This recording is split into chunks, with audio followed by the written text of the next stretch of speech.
We did it! Season 2, ahoy! Welcome to another episode of Bikini Bottom Banter. We finally entered into the promised land of Season 2. Favorite season, baby. Alright. See, I'm debating between this and the third season, but I was looking at the list, I was like, it might be Season 2. So, we started off Season 2. Alright, we're going to get off the bat because we're a little confused. What's up? We didn't do the intro. We did. No, we didn't. I said, what up? You're right. What up? Welcome back. This is Jared. Yeah, this is Keels. All right, and we are at it with another episode of Bikini Bottom Banter. That's funny. Leave that one in, man. Yeah. That's funny. Got so hyped. Yeah. So we started. I'll start off the bat. We were a little confused when watching it, and I'm gonna give a kind of a downplay Paramount Plus. They started off with like Something Smells and Bossy Boots, and theoretically, the first episode is Your Shoes Untied and Squid's Days Off. Squid's Day Off. I can never say that. So we're starting off with that one first. All right, cool. So, because that's theoretically like how it's supposed to be aired, even though there's no continuity in SpongeBob. But anyway, well, somewhat. We'll get into that. So Your Shoes Untied. So, SpongeBob is doing something. He's watching the porn. I'm just going to say it. Like, he's watching it. Gary comes in and interrupts him, and Patrick comes in after that and has the dilemma of getting a new pair of shoes, but he doesn't know how to tie his shoes. So, SpongeBob, who regularly wears shoes, is like, oh yeah, I can tell you, which is actually smart on Patrick's part. Yeah. But SpongeBob then realized after untying his shoes, he doesn't know how to tie his shoes. Yep. So he's going through his day-to-day routine with his shoes untied, ultimately leading to him asking for help from Mr. Krabs, who makes the revelation. I love this scene. How many creatures in Bikini Bottom do not wear shoes? That's man. I'm gonna be on the lookout for that one. What, that premise, or yeah, just like I'm gonna see if anybody wears shoes. Right, and that's the thing. Pearl? I don't know. We'll have to check. Yeah, maybe Pearl might. Pearl might wear shoes, but yeah, and ultimately at the end of the day, what's up? You have one? It's got to be Mrs. Puff, right? Mrs. Puff, I feel like she wears shoes. I'm gonna say Mrs. Puff and Pearl has boots. Pearl has boots. Okay. So could have went to Pearl, and then Mrs. Puff also wears shoes. With shoelaces? No shoelaces, just boots. Look, maybe they're slide-ons. And let me see Pearl's boots. And Pearl's boots are like white boots. No shoelaces though. But what slide-on boots do you know? When have you ever seen slide-on boots? Uggs and stuff like that. Uggs? See, but they're shortcut. I feel like these are tall. You can get long boots. These are tall boots. Like, they come up to, like, her ankle, beyond her ankles. A lot of boots are slide-on. All right, hey, maybe. They definitely don't make a point to show Because you thinking of, like, Timbs and stuff. Think about girl boots. Oh, you know what?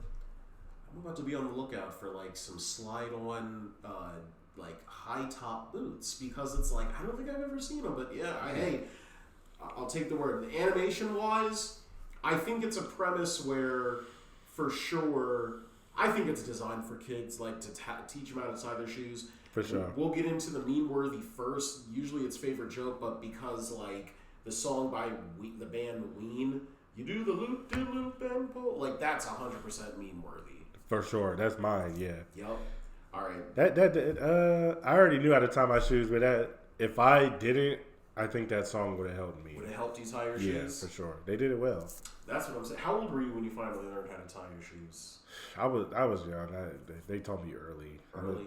I don't know. I think I was like 5 or 6. So yeah, I was gonna say like that, like 5. You should know by 5. Yep. So yeah, I mean, this song definitely would help, and for sure makes it meme-worthy moment. Now, getting into season 2, another thing to note before we get into favorite joke. The animation, because Keels mentioned this, the animation's different. Mm-hmm. So this is the first time that they did digital animation versus traditional cell animation. So that's why the look of SpongeBob looks a little brighter and more digital. So They're not fully at widescreen yet, like 1080, but they're in the digital age, which is groundbreaking for the time. I will say that. All right, what is your favorite joke, Keels? I got a lot. Right, I got a lot of favorite jokes. All right, so in the beginning, when Patrick comes in and shows SpongeBob the new shoes or whatever, she's like, SpongeBob's like, oh man, they're cool shoes. They're like what? They look like Chuck Taylor's. So, anyways, shows him the shoes, but he's holding them. He's like, hey, look, my new shoes. And then he's like, oh no, but like put them on your feet. Let me see them on your feet. Right. And he's like, oh, wouldn't you want to see them on my hands? And so he puts them on his hands. And so, they go through that scene, and then the next scene where SpongeBob forgets how to put his shoes on, he goes to work, and then when he finally opens the door to work, it shows Patrick sitting at the table eating a Krabby Patty with the shoes still on his hand. Yep. So he went to... He's eating a Krabby Patty. He's still eating the Krabby Patty with his shoes on his hands. And then, I don't know if you remember, but he was like, Patrick, aren't you late for something? Because he was just trying to get him out of there. And then Patrick just ran out of the house real quick. Did he just rush to go to the Krusty Krab? Krusty Krab? I don't know. Well, no, because in some place, remember, it was a whole 24-hour period because SpongeBob thought, like, you know what, I'll figure this out in the morning, thinking, like, if I just go to sleep with my shoes untied, I'll wake up and it'll be like, it'll be fixed. So Patrick did something for his appointment, right. Woke up, showered. He showered with his shoes on his hands. That is funny, man. So, yeah. Yeah. Let's see. Another one I think is going to be the same for us. So SpongeBob's at work. And so Squidward's like, yo, we need a Krabby Patty, da-da-da. Customer order a Krabby Patty. And then, so this whole episode, SpongeBob is like going through like a crisis. So he's crawling all over the place, and to keep himself from tripping because his shoes are untied. So he gets to the grill. He's like, oh, good, I can just stand here all day and flip burgers. So he's like, hey, I need a Krabby Patty. Flips a patty, puts it on the bun or whatever, and then he's like, here you go. And he's like, oh, well, great, you made it, but I'm over here. You got SpongeBob has to give Squidward the Krabby Patty. Wait a second. What's up? What's the name never been on that side of the kitchen. The grill is usually next to the window. Sometimes the grill varies when it comes to location. That's crazy. But even if he did, he had to assemble the Krabby Patty. So even if he cooks it on the grill, you have to take the patties, put them in the station where you make it and everything, and then put it back over there. No, but I'm saying, like, you know how Squidward just pokes his head in the window and stuff? Well, SpongeBob is usually right there by the window. Right. So really he would have to serves it right. All you got to do is just hand it to him. They knew for the episode. Wow, that's crazy. I think that you made a very cool and valid point that this really could have been the origin of how Squidward tries the Krabby Patty. Yeah, and is like, because the just one bite episode. Just one bite didn't come on. Not yet. But this is the first time we ever see. Because he was forcing the Krabby Patties on him because, SpongeBob gets to a point where he trips on his lace and he throws the patty. Yeah. So the joke was SpongeBob is like shuffling across the floor like in incredibly small, like they're not even steps. He's like just literally like trying to slide. Tiptoeing like for the so he can eat it and give it to him, which is right now. And he only moved like a centimeter. And it's funny how they had the train sounds. They were like... They really made it seem like he was going. Like, it was like, yo. He's like, for the customer. 100%. And yes, favorite joke also. Oh my gosh, that's funny. I have a backup, though. Okay. Because I had a feeling I was like, hands down. This episode isn't like too super duper jokey, but... There's some classic jokes in here, though. Yeah, but I think... And it's not really even like I think it's crazy when you realize how many creatures in Bikini Bottom do not wear shoes? Yeah. Like, he was like, oh, fins, Mr. Krabs, like, oh, they even get to the painting in the opening. It was about like, alright, I'd be just a painting of a head. Like, I'm just like, wow. He even gets the Flying Dutchman's help and teaches them all the knots and everything. And just like, yeah, I don't wear shoes. I haven't worn shoes. Nobody wears shoes. 3,000 years. Like, yo. And that's another favorite joke where the knots. Flying Dutchman is helping him out with the knots. That's what's up. On the poop. No. What are your favorite jokes? I mean, beside that, it's like I think that's it. Just the realization of the shoes. Yeah. I guess I'll go into things like I would change. Okay. I mean, yeah. Let me hear what you would change. I think it's crazy that Gary underneath his shell is wearing shoes. Not just regular shoes. They're like fancy wingtip shoes. Right. Like, Gary is over here being bougie. Stylish. Yeah, he was stylish. Listen, Gary on the low. Like, he's over here spitting game in Bikini Bottom. I see it. But it would have been cool. And now that we went through the list of, like, Pearl and also Mrs. Puff, and also I feel like it's better since Mrs. Puff is his teacher anyway. Mm-hmm.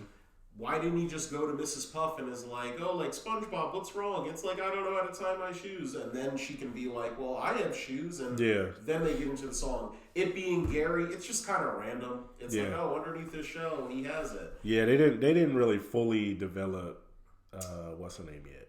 Oh, Mrs. Puff yet. She had a couple episodes, though. Yeah, but like you gotta think about in the season, like they go to her house and stuff like that. This is when she starts going to jail. When she starts going to jail and stuff, and we start like learning stuff about her. She did go to jail in the first season, but this is when you really get into the nitty gritty of Mrs. Puff. Like, she stays in jail. That's wild. This would have been a nice episode to be like, hey, like this is Mrs. Puff. Like, oh, but she still has that teacher mentality. I would have written it that way. Mm-hmm. But what about you? What would you change? The scene where SpongeBob is going to work. Okay. So he's going to work and he's basically tripping and falling the entire way to work. And this is where I noticed that they never drive to work. They live so close that they walk to work. So SpongeBob is, I'm ready.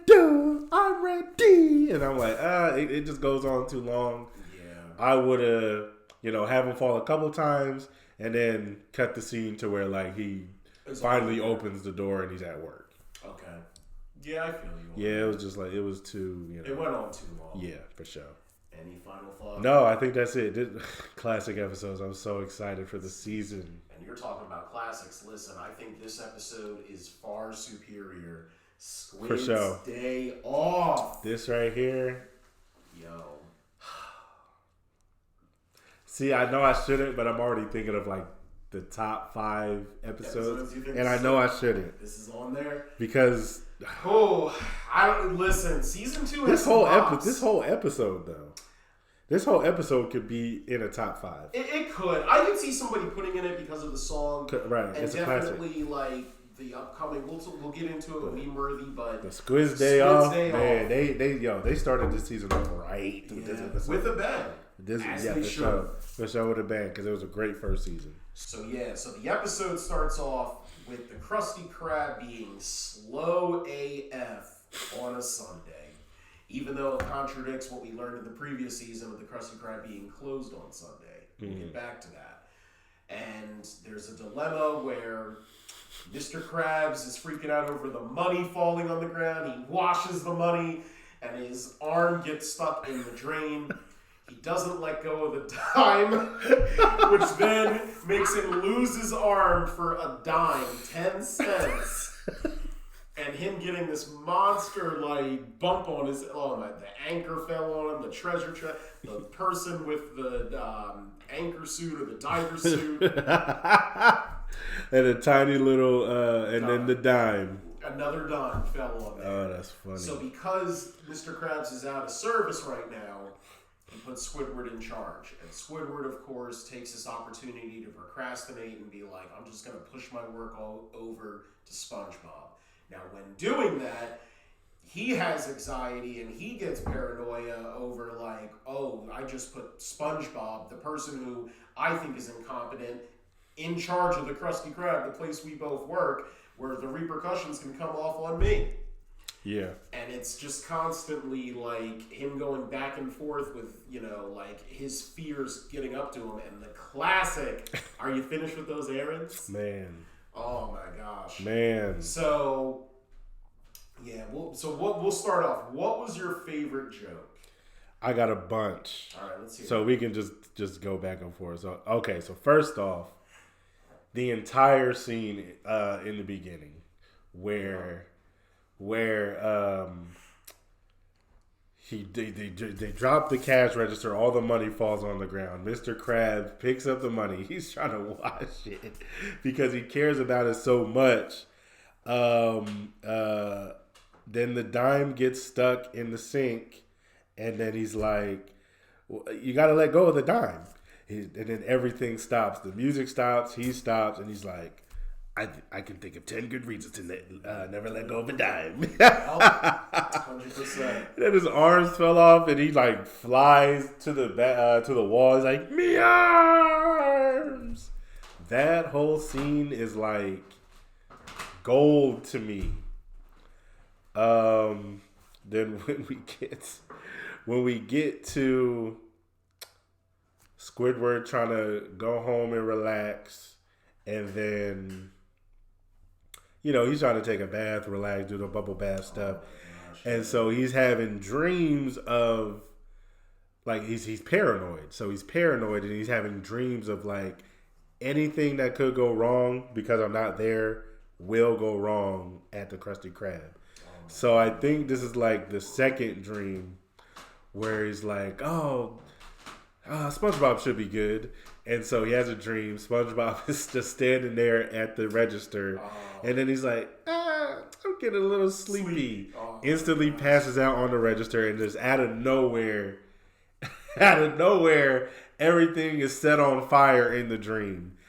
And so I just feel like that was so funny because it was outlandish. And I like how they were playing with the dream sequences in this. Yeah, for sure, like, it definitely got out of hand where, like, Squidward was imagining literally SpongeBob in his bathtub. Hey, are you done with those errands? Went down the drain and everything. And I'm like, okay, you're going OD at this point. What else? So, because he's having these dreams, he keeps running back and forth to his crib to the Krusty Krab just to make sure everything is good. So he comes back like the second time, and then SpongeBob keeps saying, "Hey, did you finish those errands?" And then he was like, "I'm a very busy man." Da da da. And then SpongeBob was like, "Well, I'm sure you are," in like this very condescending tone. And then Squidward is like, "I don't like your tone," and so he's like, "I'm sure you are." Yo. And then about the fourth dream or whatever, the third or fourth dream, he comes back. It's like a full descent into, like, he's like psychotic now because he must have needed this break. He should have just took the day off. Squidward was looking like a hot mess. Like it just looked crazy. Even as a kid, it made me feel a little unhinged. Like when he had the squint, the nose, and the hair. Like it's just he's hunched over. His eyes are bloodshot. Like it's just so creepy looking. And so he comes back and he's like, man, "What are you doing?" And then literally SpongeBob's just standing there all day. He's like, "Nothing. Nobody came in." Yo. He was like, "You think you're so perfect, but I'll be here when you mess up." He's like, "But I haven't messed up." But he's like, "You will. You will." And like he just goes full psycho mode. He doesn't even turn around and walk away. He walks backwards. He like walks backwards, so he's watching SpongeBob. He's over here like the Grudge. Like he's like, walking, "I'll be there. Yo. I'll be there." Oh my gosh. Oh my god, I love this episode. All right, so what are yours? All right, so favorite joke, hands down. The ending is for sure like hilarious. We choose the close sign to open. Like that irony is just like wow. Yeah. Like all they had to do was flip the sign, and they would have deleted this whole premise. I love. Come on, when Mr. Krabs is like holding on to that dime. like, oh, my babies. Like, he says my babies to the... Like, yo, they fell on the ground and he started washing them, yo. Exactly. He treated this like... And I'm not even exaggerating. He treated these like they were his kids. He don't even treat... These were a batch of puppies. Like, he said my babies.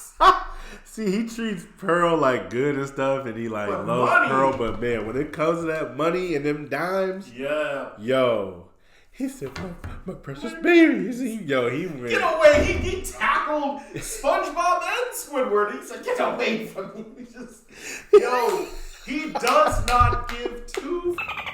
Like, he doesn't care. He said straight up, like, "Get out of my way!" Oh like, my god, that's funny. Keep in mind, like, this is also the same man that sold SpongeBob's soul for 62 cents. Man, that's wild. So, all right, and I'll say this. So, for a lot of people who don't know, and this might be your first introduction to it, Squidward is not a squid. So, right? So I remember this too. Back in the day, there were like these SpongeBob, like, I don't know, trivia things. And I called myself back, like I knew my SpongeBob trivia. Right. But one of it that I branded in my memory to this day was a question I got wrong where it's like, what is Squidward? And I'm like, oh, squid. That's as simple. Right, that's what I said, yeah. Squidward is an octopus. And the reason why is Steven Hillenburg said that Octoword would sound weird, but this is the scene where when he goes down the drain to catch SpongeBob, he clearly looks like an octopus. Yeah, he's got like all the tentacles out and stuff. Yup. That's wild. Looking like 30,000 Leagues Under the Sea. But so just a little fun fact where it's like, I mean, we don't even have to get, like, meme-worthy moment is for sure the errands. Did you finish running those errands? Errands? Have you finished those errands? Have you finished those? How many times do you say that to somebody? Bro, like, he went crazy. Have you finished those errands? No, I haven't finished those errands, but I never will be. Like, he exposed himself. All right. So, what would you change? Let's see. Talking a mean game about the second episode. Hey, so this is what I would change. All right. And so at the end, this is after Squidward runs out of his tub, and he's like, "I gotta go check on SpongeBob again." He runs out of his tub. He's completely naked. Now he's running through different parts of the town now. So he's running through different scenes. With just like nothing but like it's like all the bubbles are like covering him up, so you don't like see him completely naked. So he finally gets to the Krusty Krab. They like, oh, we should have flipped the what's her name to open, and then all the bubbles start like popping and stuff, and so one by one is all naked, and so the last bubble is like where his crotch is at. So that last bubble pops, and then what's her name? SpongeBob was like, "Oh, you should just wear my pants." And now Squidward's wearing his pants. SpongeBob is in his underwear. I just felt like it was unnecessary. They should have just they should have just cut that one. Like, oh, we should have flipped the sign to open and just ended there. They were definitely getting a little suggestion, definitely with this, and also the little choral thing in the last episode with the SpongeBob clearly watching porn. Yes, like they started taking some liberties on this one. They were sneaking some adult jokes in there for sure. Yeah. They already were, but they were pushing the limits with this. I would also change. I would have liked to see in like an alternative episode of where like he still tries to like take the day off, but customers do come in. Ooh. I would have liked to see like how he would have handled that. Maneuvered that. Yeah. I feel you. What about for you? I think it's a little subtle joke. So you know how Mr. Krabs, when Squidward's running naked and Patrick, like, woo, right on, Squidward. Yeah. It's like, all right. Yeah. I would have had Mr. Krabs, instead of him checking himself back into the hospital, maybe him walking right next door and it said like psychiatric hospital or something. Oh, that would have been funny. Like, I'm like, getting clever with it. Yeah, that's a good one. All right. Any final thoughts before we... Nah, man, I'm just hyped for the season, man. Here we go, season 2. All right. So until next time, this is Jared. This Kills. Another episode of Bikini Bottom Banter in the bag. Peace out. Thanks for tuning in to another fantastic episode of Bikini Bottom Banter. Don't forget to follow Bikini Bottom Banter on TikTok and Instagram for even more content. Subscribe to them on YouTube and Anchor, plus turn on bell notifications to be updated on their latest episode. And if you've got your own jellyfishing stories or favorite Spongebob moments, remember to share them with us. You might just hear them on our next episode. So until then, stay bubbly, keep smiling, and remember, subscribe to Bikini Bottom Banter to know all the under the sea.